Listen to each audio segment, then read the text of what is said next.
What's good, family? I'm back with another video. Now today we're gonna be reacting to drugs. I don't know them. Sex and gangs inside Rikers Island prison. An informant. So basically, like, this person is about to, I guess, talk about like the corruption of the criminal justice system, almost in a way. You know, just giving y'all whatever reaction throw out there, whatever. We'll see what stick with y'all, but definitely gonna react to this. I did like the last one I reacted to with the investment banker. That was pretty good, you know. All right, but yeah, you know, y'all know what to do. Subscribe. Hey, you know what? Watch the video all the way through first, and if you like me, then you can subscribe. If you don't like me, don't subscribe. You know. For those of you who come back, welcome back. I see about 700 of y'all keep coming back, and 700 of y'all keep coming back, and y'all not hitting that subscribe button. Y'all need to subscribe. Don't just come back. Subscribe as you come back. But let's get right into it, man. I like to do. Let's go. I was a correction officer at Rikers Island for 2 years. Rikers Island is an island with 9 jails that house inmates awaiting trial. There's been multiple occasions when I've been touring and an inmate will pull his penis out, will masturbate. Oh my God. Oh my God. I'm gonna tell y'all right now. That's why I stay on the straight and narrow path, man. Cause like, I ain't saying I'm scared to go to jail. It's just like it just sound like nothing about jail sound right. It all sound weird, trifling, disgusting. Like, and I can only imagine, like, you know, you surrounded by a bunch of men, so you got a female correction officer. You want that. You don't care what she look like. You want that. It's crazy. Oh. With set fires in their cell. You can be walking doing your tour, and all of a sudden, urine or feces is thrown at you. Oh. The inmates are in there for murder, rape, domestic violence, burglary, robbery. It's just an island filled with gangs that are constantly trying to kill each other. Almost all of them had weapons, knives or sharp objects. And that's my thing. Like, I'll be wondering how women, how like, not just women COs, but women in general go into law enforcement, right? Because, like, you got to think about it.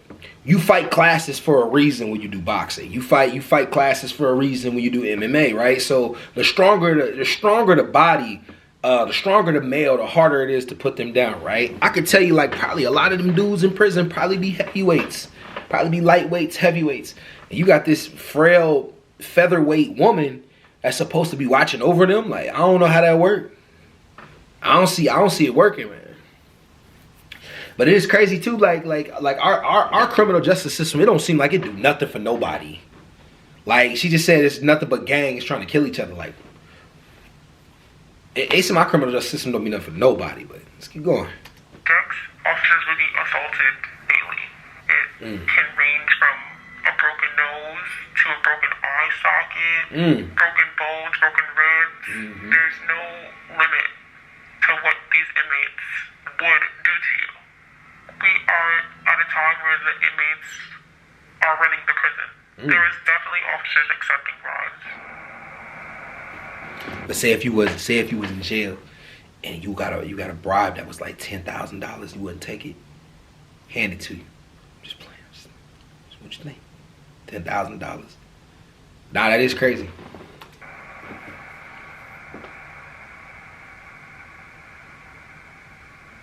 I was hired to provide custody, care, and control of the inmates. The system has definitely failed everyone involved. The inmates, the officers, everyone involved is suffering. 60 people quit in one day. Your captains would side with the inmate before they would side with you.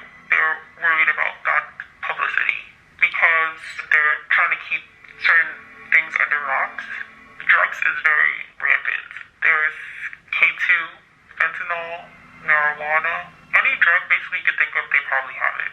The value of any drug in jail is worth much more than it would be worth on the outside. Maybe like 5 times more. There is definitely officers accepting bribes. Not only officers, but civilians bring it in as well. The people who are in charge of programs, doctors, nurses. think about it too. Like, if they getting that into the prisons, how much less complicated do you think it is to get it into the country?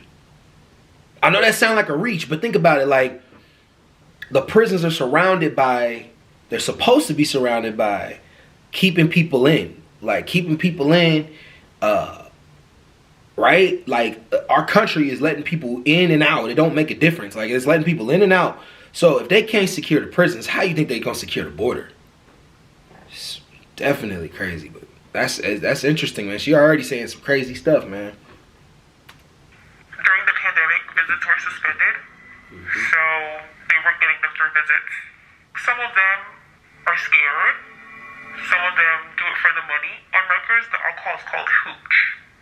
And what they would do is save their fruits, and they would ferment the fruit. They would mix it with hot water and sugar, and they would let it sit there. And then they would get drunk. They would become very touchy-feely. Then they would become aggressive. And then they would start fighting each other, start arguing. It would just lead to disaster. I remember Man, I ain't gonna lie. Some of the most creative people in the world are in prison. You think about it like that's an interesting way, cause yeah, like most wine is made from fruits. So like they would ferment the fruits, like geniuses, man. That's the only thing, man. We just need to fix our society, man. Think about it. You got people in prison that can make phones. I seen stuff where people make phones, like chargers, all kind of stuff, man. Like, and they can make wine in prison. Like, come on now. Uh-oh. Hold up, y'all. Hey, what's up, babe? Oh, yeah. Hey, what's up? Hey, I'm in the middle of the reactions. I'll call you later. I don't even care. I'll call you right back when it's done. What you doing? I'm at the salon. I'm doing my hair. Oh, you doing your hair? Okay. I'll just call you right back when I'm done with them. Like, all of them are like 5 minutes. Alright, cool. Okay. Bye. Bye. Alright, so back to the lyrics.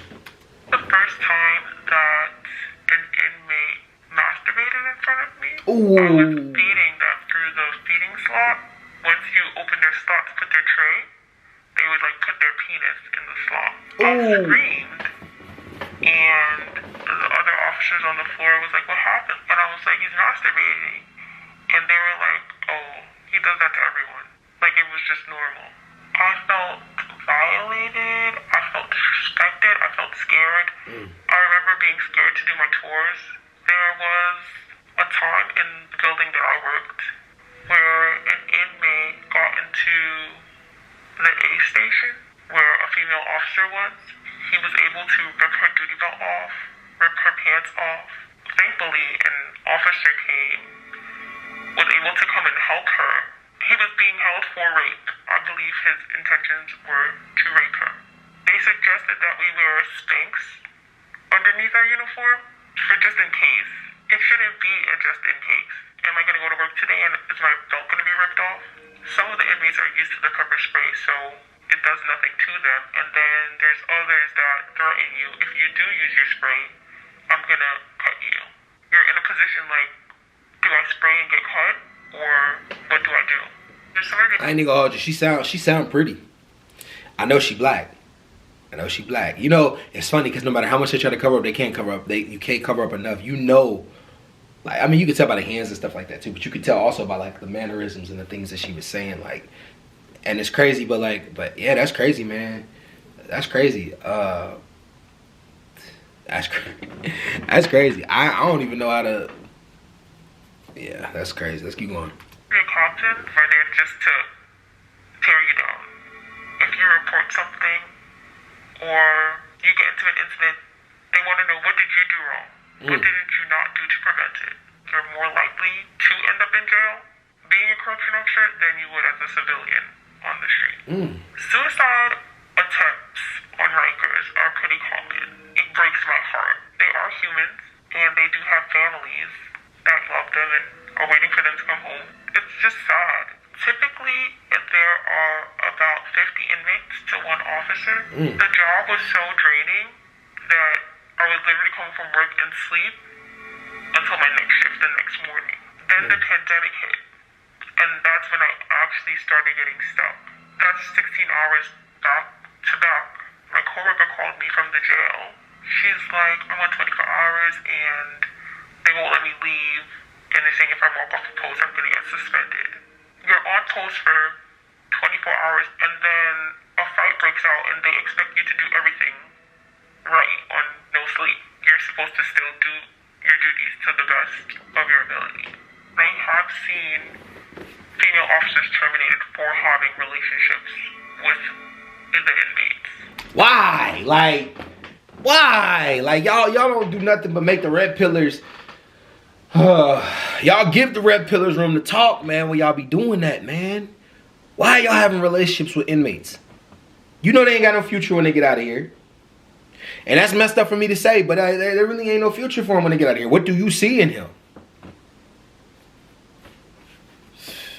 Why? There have been incidents where officers have been impregnated by inmates. Once you start a relationship with an inmate, or once you say yes to them once, you can't say no. Because you're locked in, you're trapped at that point. I didn't have a coping method. I had chest pain. I've had colleagues die from heart attacks. I remember thinking, I'm 21 and I'm going to have a heart attack. I hit rock bottom. I actually tried. And she 21, young as hell in there, man. Like, let's keep going. I tried to quit like 3 times. You know, they would always convince me to stay in the fight. I remember getting to a point where I was like, I can't do this anymore. Just give me the paper to sign and I'm done. I remember still feeling that chest pain for probably up to 5 months after I quit, until it went away. Right after me, hundreds of people were quitting. If I can talk to an officer that was looking to join corrections, I would tell them, don't do it. It's not worth your quality of life. It's not worth your mental health.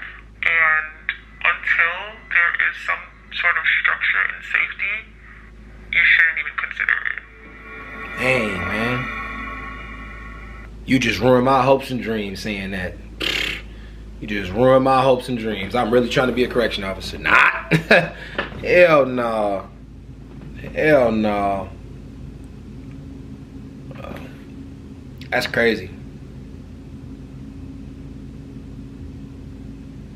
That's real crazy. But you know, like in all reality, like we just got to straighten out our prison system, man. That's crazy. Like I like these though. These are good videos because they give you like a little deep, dark dive into like what life really is like on certain areas. Like the last one was investment banking. This one is in the jail. I mean, that's real interesting, man. It's real interesting. But anyways, y'all, subscribe to the channel, turn on post notifications, smash that like button up, and I'm about to get on out of here, y'all.